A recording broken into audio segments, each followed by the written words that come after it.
نحمده ونصلي على رسوله الكريم اما بعد فاعوذ بالله من الشيطان الرجيم بسم الله الرحمن الرحيم قال الله تبارك وتعالى في كلامه المجيد والفرقان الحميد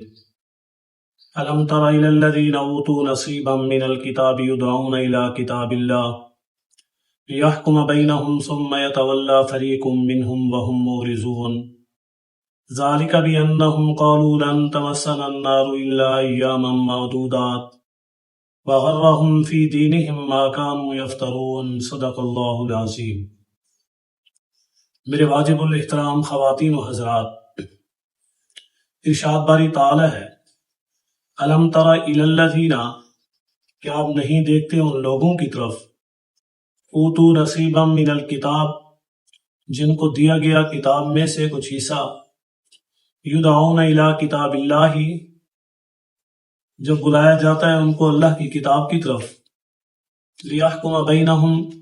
تاکہ فیصلہ کرے ان کے درمیان میں،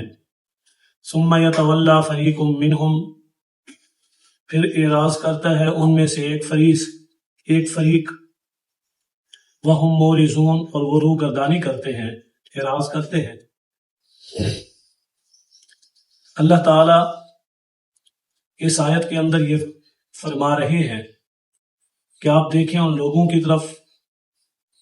جن کو کتاب دی گئی، یعنی تورات کے ماننے والے، زبور کے ماننے والے، انجیل کے ماننے والے، ان کے پاس کتاب ہے، اس کے اندر سب احکام موجود ہیں اور ان کی وہ سب چیزیں موجود ہیں جن میں سے ان کے امراء کے فیصلے دوسرے طریقے سے کیے جاتے ہیں، ان کے غرباء کے فیصلے اس کتاب کے ذریعے کیے جاتے ہیں، یعنی جب معاملہ کسی کمزور بندے کا آئے پھر تو وہ کتاب کو اٹھا لیتے ہیں، جب کسی طاقتور کا فیصلہ آئے وہ آئیں بائیں شائیں کرنے لگتے ہیں، پھر ان کو اس طرف بلایا جائے کہ آؤ اس کتاب کے مطابق فیصلہ کرو، وہ روگردانی کرتے ہیں۔ ان میں سے ان کا ایک طبقہ ان قوانین سے مستثنا سمجھتا ہے، وہ اپنے آپ کو ان کا پابند نہیں سمجھتا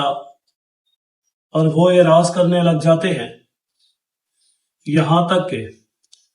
جب وہی فیصلہ وہ لوگ کہتے ہیں کہ حضور علیہ الصلوۃ والسلام کے پاس لے جاؤ، اہل کتاب میں سے کچھ لوگ،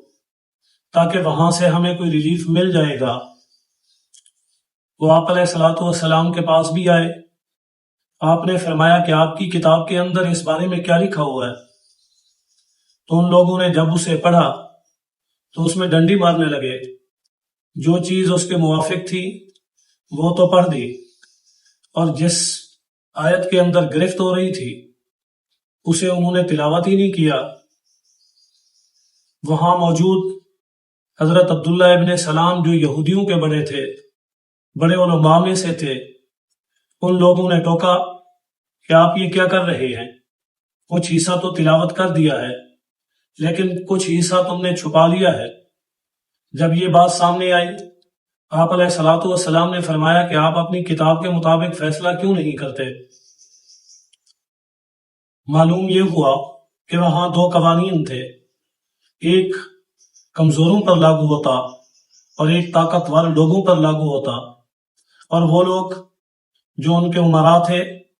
طاقتور لوگ تھے، پڑھے لکھے تھے، ان کا گمان بھی یہ تھا ذالک بانہم قالوا، ان میں سے وہ لوگ کہتے تھے لن تمسنا النار، ہرگز آگ ہم کو نہیں چھوئے گی، ہم جہنم میں نہیں ڈالے جائیں گے، ہمیں سزا نہیں ملے گی، الا ایاما معدودات، مگر چند گنتی کے دنوں میں، یعنی 7 دن۔ بعض حضرات کا خیال تھا اور بعض حضرات سمجھتے تھے کہ 40 دن ہمیں جہنم میں ڈالا جائے گا، ہماری صفائی ستھرائی ہونے کے بعد پھر ہمیں جنت میں ڈال دیا جائے گا، یہ گنتی کے چند ہی دن ہیں جو ہمیں سزا ملے گی، اس کے علاوہ ہم آزاد ہیں۔ وغرہم فی دینہم ما کانوا یفترون، دھوکے میں ڈالا ان لوگوں کو ان کے دین میں ان چیزوں نے جن میں انہوں نے افترا کیا، یعنی ان چیزوں نے انہیں دھوکے میں ڈالا جو ان کی اپنی من گھڑت تھی، جس میں انہوں نے خود ہی خلط ملط کیا، جس میں التباس ڈالا، جس میں شکوک و شبہات پیدا کیے،